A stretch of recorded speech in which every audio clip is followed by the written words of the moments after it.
Welcome to 99 TV. నేను మూల శ్రీనివాస్. ప్రపంచం మరో వినాశనం వైపు అడుగులు వేస్తోందా? అగ్రరాజ్యాల అహంకారం, పశ్చిమాసియా యుద్ధ జ్వాలలు ఇప్పుడు సామాన్యుడి వంటింట్లో మంటలు పుట్టిస్తున్నాయా? శాంతి ఒప్పందాలు కేవలం కాగితాలకే పరిమితం కావడంతో ఇరాన్ వేసిన ఒకే ఒక ఎత్తుగడ ఇప్పుడు గ్లోబల్ ఎకానమీని కుదిపేస్తోంది. హర్ముజ్ జలసంధి మూతపడడంతో చమురు నౌకలు నడి సముద్రంలో నిలిచిపోయాయి. దీని ప్రభావం ఎలా ఉందంటే ఆసియాలోని అనేక దేశాలు ఇప్పుడు మళ్ళీ ఎనర్జీ లాక్డౌన్లోకి వెళ్ళిపోతాయి. పాకిస్తాన్లో మార్కెట్లు బంద్, శ్రీలంకలో బుధవారం సెలవు, ఫిలిప్పీన్స్లో ఎమర్జెన్సీ. అసలు ఈ చమురు చక్రవ్యూహం వెనుక ఉన్న కుట్ర ఏంటి? భారత్ పరిస్థితి ఏంటి? స్పెషల్ ఇన్వెస్టిగేటివ్ రిపోర్ట్లో ఇప్పుడు చూద్దాం. పశ్చిమాసియా ఇప్పుడు ఒక అగ్నిగుండం. ఇరాన్, అమెరికా మధ్య కాల్పుల విరమణ కుదిరిందని సంబరపడేలోపే లెబనాన్పై ఇజ్రాయెల్ క్షిపణి దాడులు ముమ్మరం చేసింది. దీంతో ఆగ్రహానికి గురైన ఇరాన్ ప్రపంచ దేశాల పాలిట మరణ శాసనం లాంటి నిర్ణయం తీసుకుంది. వ్యూహాత్మకమైన హర్ముజ్ జలసంధిని పూర్తిగా మూసివేస్తున్నట్లు ప్రకటించింది. ఈ మార్గం గుండా వెళ్లే చమురు నౌకలను బలవంతంగా వెనక్కు మళ్లిస్తోంది. ఫలితం ప్రపంచవ్యాప్తంగా పెట్రోల్, డీజిల్ నిల్వలు నిండుకుంటున్నాయి. ఆకలి కేకలు వేస్తున్న దేశాలకు ఇప్పుడు విద్యుత్ షాక్ తగులుతోంది. ముందుగా మన పొరుగు దేశమైన పాకిస్తాన్ పరిస్థితి చూద్దాం. ఇప్పటికే ఆర్థిక సంక్షోభంతో కొట్టుమిట్టాడుతున్న పాక్లో ఇప్పుడు మళ్ళీ ఎనర్జీ లాక్డౌన్ విధించారు. రాత్రి 8 గంటలు దాటితే ఒక్క దుకాణం కూడా తెరిచి ఉండకూడదు.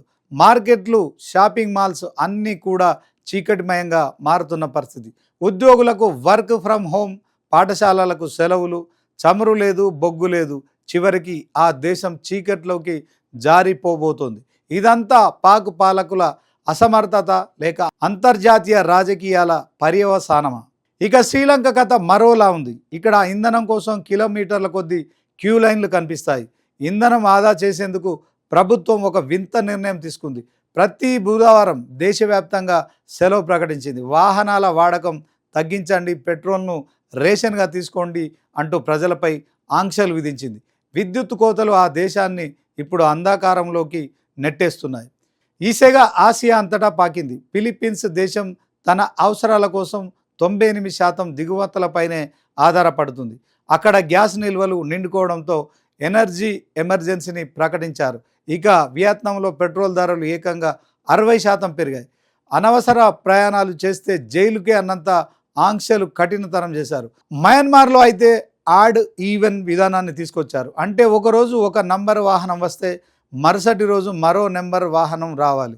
బంగ్లాదేశ్లో సైతం లోడ్ పెడ్డింగ్ అమలవుతుంది. జర్మనీ, దక్షిణాఫ్రికా వంటి సంపన్న దేశాలు కూడా ఇదే దారిలో పయనిస్తున్నాయంటే పరిస్థితి ఎంత భీకరంగా ఉందో అర్థం చేసుకోవచ్చు.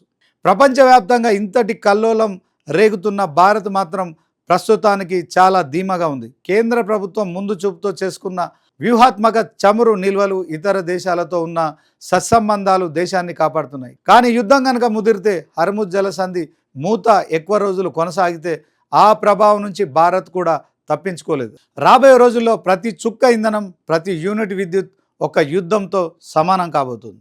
ఒకవైపు యుద్ధ ట్యాంకులు, మరోవైపు ఎండిపోతున్న ఇంధన ట్యాంకులు. ఈ రెండింటి మధ్య సామాన్యుడు నలిగిపోతున్నాడు. అగ్రరాజ్యాల ఈ చదరంగంలో ఆసియా దేశాలు బలిపశువులు అవుతున్నాయా?